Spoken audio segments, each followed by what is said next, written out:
어제에 이어서 오늘은 히스기야 왕에 대한 이야기입니다.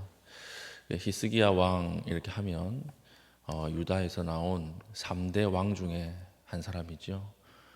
다윗의 길을 따라서 행했던 왕 이러면 첫 번째가 여호사밧이라고 하는 왕이 있었고, 두 번째가 오늘 나오는 히스기야, 그리고 3대 왕 중에 세 번째가 이제 성전 개혁, 대대적 개혁을 했던 요시야, 이렇게 세 명이 이스라엘 남유다의 아주 선한 왕이었습니다.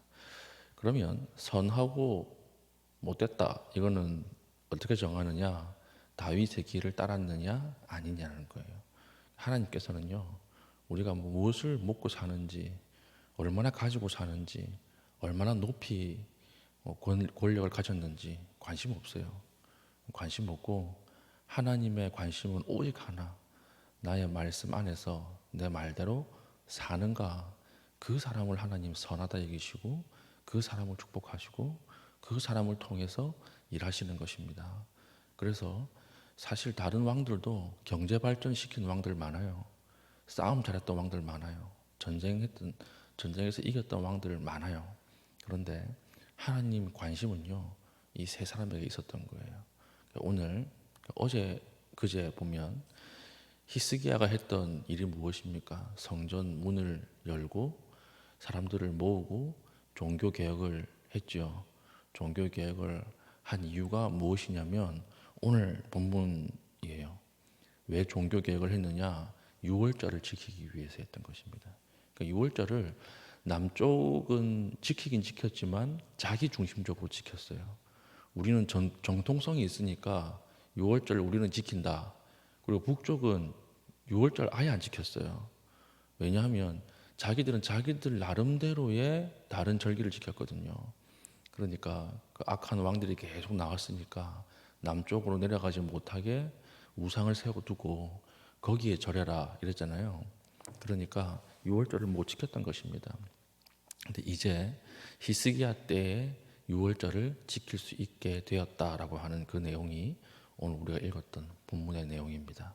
그래서 1절 보십시오. 히스기야가 온 이스라엘과 유다의 사람을 보내고 또 에브라임과 므낫세의 편지를 보내어 예루살렘 여호와의 전에 와서 이스라엘 하나님 여호와를 위하여 유월절을 지키라 하니라. 1절부터 이상해요. 왜냐하면 히스기야 왕은 남쪽 왕입니까? 북쪽 왕입니까? 남쪽 왕이거든요.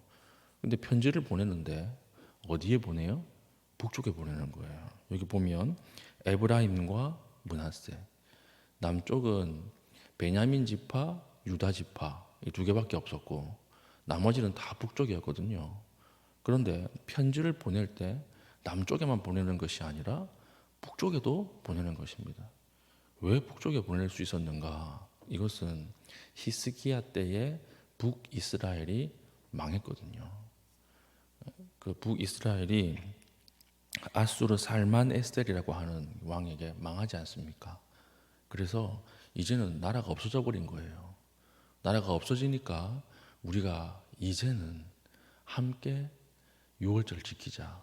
그래서 오늘 1절에 보면 이스라엘의 하나님 여호와를 위하여 이렇게 되어 있잖아요. 이 이스라엘이 북이스라엘을 말하는 것이 아니라 처음 이스라엘, 하나님이 야곱의 이름을 바꾸어 준 그 이스라엘, 원래 하나였던 이스라엘, 그 이스라엘을 이야기하는 것입니다. 우리가 원래 한 형제였다. 이제는 같이 하나가 돼서 하나님의 유월절을 지키자. 여기도 중요한 단어는 하나님의 유월절이지요. 하나님의 유월절. 남쪽은 유월절을 지켰지만 유월절을 지킬 때 그 중심이 누구에게 있었습니까? 자기들에게 있었거든요. 우리가 정통적인 다윗의 국가야. 우리가 정통성이 있어.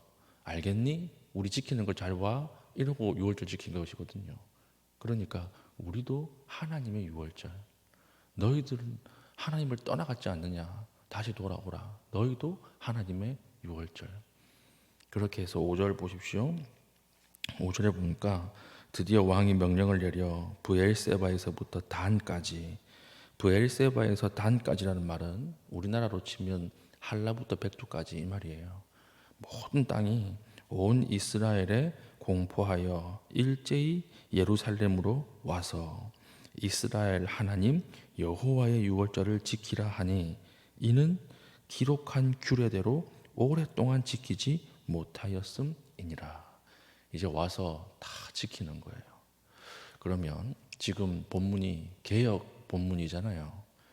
개혁은 무엇일까요? 하나님에게 돌아간다라고 하는 말은 무엇일까요? 새벽기도 안 나오는 사람이 새벽기도 나오는 거, 그거 개혁 맞습니다.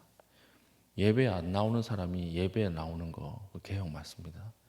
그러나 정말 하나님 원하시는 개혁은 무엇인가? 무엇인가 하면 나 중심으로 살던 사람이 하나님 중심으로 바뀌는 거예요. 새벽기도가 나오긴 나오는데 나의 욕망이나 나의 원함을 가지고만 기도하던 사람이 이제는 하나님의 뜻에 맞추어서 나를 굴복하는 거, 그게 하나님 보시기에 개혁이에요. 예배에 나오는데 자기 자아만 가득 쌓여가지고 내 자아를 어떻게든 만족시키기 위해서 예배에 나오던 사람이 하나님에게 기쁨이 되기 위해서 예배에 나오는 거, 그러니까 장소의 바뀜이 아니에요. 방향의 바뀜이에요. 이걸 하나님이 진짜 귀하게 보시는 거예요. 히스기야가 왜 선한 왕이냐? 단순히 안 지키던 절기를 다시 회복했기 때문에 하나님 선하게 보신 게 아니에요. 그 중심을 바꾼 거예요. 하나님 앞에 절기를 지키되 여호와의 절기를 지켰더라. 하나님의 절기를 지켰더라. 하나님에게서 등 돌렸던 남북 이스라엘을 다시 하나님 쪽으로 돌이키는 것입니다. 우리도 마찬가지예요. 오늘 우리 개혁은 무엇입니까? 다시 하나님께 돌아가자라고 할 때 안 하던 것을 하는 게 개혁이 아니에요. 물론 그것도 귀합니다.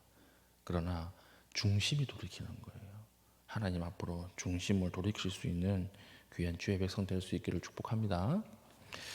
그리고 2절 보면 왕이 방백들과 예루살렘 온 회중과 더불어 의논하고 둘째 달에 유월절을 지키려 하였으니, 이것도 이상해요.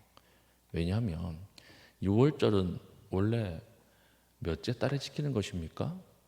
첫째 달에 지키는 거거든요. 유월절 기준이 출애굽 아닙니까? 출애굽 딱 나와서 유월절이 시작되거든요. 그래서 구원을 이스라엘의 정월로 삼는 거예요. 1월이에요. 나온 그때가 정월 1월입니다. 우리나라 태양력으로 치면 약 3월에서 4월 정도 되는 때죠. 첫째 달 지켜야 되는데 지금 지킬 여력이 안 되는 것입니다. 왜 안 돼요? 보면 3절, 이는 성결하게 할 제사장들이 부족하고, 제사장들이 없었고요. 백성도 예루살렘에 모이지 못하였으므로. 오라고 편지는 보냈는데 빨리 못 오는 거예요. 왜 못 왔습니까? 아수르가 막고 있으니까. 아수르가 그 땅을 점령해 있으니까 아수르를 뚫고 내려오려면 시간이 걸리는 거예요. 그러니까 첫째 달에 유월절을 못 지켰던 것입니다. 그러면 이렇게 생각할 수 있잖아요. 아니, 하나님이 첫째 달에 지키라 했는데 히스기야가 하나님의 말씀을 거역하고 자기 마음대로 둘째 달에 지켰네. 근데 모세의 율법에 보면, 제가 읽어드리겠습니다. 유월절 규례가 어디에 나오냐면요, 민수기 9장에 나오는데 9장의 1, 2, 3절에 보면 너희는 첫째 달에 유월절을 지키라 이렇게 해놓고요. 이제 9절에 딱 가면 여호와께서 모세에게 말씀하여 이르시되 10절에 이스라엘 자손에게 말하여 이르라. 너희가 너희 후손 중에 시체로 말미암아 부정하게 되든지 먼 여행 중에 있다 할지라도 다 여호와 앞에 마땅히 유월절을 지키되 둘째 달 14째 날 해질 때에 그것을 지켜서 어린 양의 무교병과 쓴 나물을 아울러 먹을 것이요. 예외 조항이 있었죠. 첫째 달에 못 지킨 사람들, 여행 중에 있는 사람이나 아니면 시체로 인해서 부정하게 되어서 유월절 절기에 참여 못한 사람은 언제 지키라 그랬어요? 둘째 달 14일에. 하나님이 한 달이나 연기해 주시는 거예요. 한 달이나. 그래서 사랑하는 교우 여러분, 남편이 결혼 기념일 뭐 한 달 잊어버렸다 그래가지고 그 뭐라 하지 마세요. 한 달까지는 봐주십시오. 왜냐하면 하나님도 한 달까지는 봐주시거든요. 그 한 달 우리가 결혼 기념일 까먹었다 그러면 그 남편이 살아남을 수 있겠습니까? 그러니까 한 달까지는 봐주세요. 하나님께서 한 달이나 연기해 주시는 거예요. 이것은 무슨 말일까요? 하나님은요, 장소도 의미 없고 시간도 의미 없다는 거예요. 그 괜찮다. 그때 안 지켜도 괜찮다. 하나님이 그렇게 원하시는 것은 무엇일까요? 우리의 중심이에요. 우리의 마음. 하나님 우리의 마음을 얼마나 원하시는지 이 본문에서 드러나지 않습니까? 하나님 말씀 속에서 장소도 필요 없다. 시간도 필요 없다. 그 중요한 거 아니다. 정말 중요한 것은 너희들이 나를 향해 가지고 있는 중심이다. 마음이다. 중심을 보시는 분이다. 그래서 하나님을 경외하는 사람은요, 어떤 시간에도 예배할 수 있고요. 하나님을 경외하는 자는요, 어떤 환경에서도 예배할 수 있습니다. 하나님 그것을 열어두신 거예요. 구약 때부터. 이게 얼마나 하나님께서 선하신 하나님입니까? 그런데 참 중심을 드리는 것이 어렵거든요. 이게 어려워요. 하나님께서 오늘 우리에게 마음의 중심을 원하십니다. 중심을 보시고 일하시는 하나님. 그 하나님이 우리의 하나님이 되시는 것이죠. 계속 보겠습니다.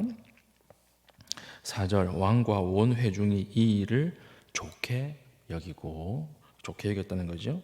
5절 드디어 왕이 명령을 내려 브엘세바에서 단까지 온 이스라엘에 공포하여 일제히 예루살렘으로 와서 이스라엘 하나님 여호와 유월절을 지키라 하니 이는 기록한 규례대로 오랫동안 지키지 못하였음이었더라. 오늘 1절부터 5절에 보면 역대하에 등장하지 않던 북쪽 지파 이름이 등장하고 있어요. 역대하에는요, 북쪽 이스라엘이 등장하지 않습니다. 왜 등장하지 않을까요? 하나님을 떠났기 때문에 그래요. 하나님 관심이 거기 없는 거예요. 근데 오늘 본문에서 처음 북쪽 이스라엘 이름이 등장하기 시작하는 거예요. 왜 등장했어요? 여호와의 유월절을 지켰기 때문에. 이게 오늘 중요한 거죠. 하나님이 앞에서 말씀드렸듯이 하나님은 우리가 얼마나 높은 곳에서 일하고 있는지, 얼마나 부자로 사는지, 어떤 대학을 나왔는지 아무 관심 없어요. 그 사람에게 관심 없어요. 누구에게 관심이 있습니까? 특별히 오늘 본문에서 예배하는 자들, 하나님을 경외하는 자들, 하나님을 사랑하는 자들. 북이스라엘이요, 잘 먹고 지파도 많고 군대도 강했을 때는 하나님 관심이 없었어요. 역대하의 기록이 없어요. 그런데 이스라엘에 망하고 이스라엘에 합류해서 다시 하나님의 백성으로 유월절을 지킬 때 역대기 기자는 다시 북이스라엘 이름을 기록하고 있는 것입니다. 이것은 무슨 말이냐? 예배하는 자들을 하나님께서 바라보시는 거예요. 하나님의 시선은 어디 있습니까? 예배하고 하나님을 경외하고 사랑하는 자들에게 있다라고 하는 것입니다. 이게 오늘 얼마나 중요한 것입니까? 우리가 무슨 일을 행하고 어떤 결정을 할 때 하나님께서 누구에게 관심을 가지고 누구의 삶을 인도하시느냐? 하나님을 경외하고 하나님을 사랑하고 하나님을 예배하는 자들. 그 외에는요, 크게 관심 없는 것 같아요. 하나님이. 그러니까 세상 사람들은 부자로 살고 좋은 대학 나오고 저기 어디 강남에 살면 떵떵거리고 살지만 불쌍하게 보십시오. 아유, 저 사람은 하나님 관심 없는 사람. 그 실제로 그래요. 오늘 우리가 하나님 앞에 하나님을 사랑하고 말씀을 지키며 살 때 다 절망 같아 보이고 무너진 것 같아 보여도 하나님 우리를 통하여 일하실 줄 믿습니다. 오늘 히스기야를 통해서 하나님이 오늘 우리에게 말씀하십니다. 나만 바라보라. 나만 사랑하라. 예배하라. 그러면 내가 나의 백성으로 삼을 것이다. 이 말씀을 붙들고 오늘 하루도 귀하게 하나님 앞에서 말씀을 사랑하고 지키며 사랑받는 주의 백성 될 수 있기를 축복합니다. 아멘. 기도하겠습니다. 하나님, 잃어버린 하나님을 오늘 회복하게 하시고 다시 돌이키게 하시고 나 중심에서 하나님 중심으로 하나님 돌아갈 때 하나님 우리를 통하여 놀랍게 일하시는 하나님을 발견하게 하여 주시옵소서. 기도하신 이후에 개인적인 기도의 제목 가지고 기도하시고 자유롭게 돌아가시겠습니다.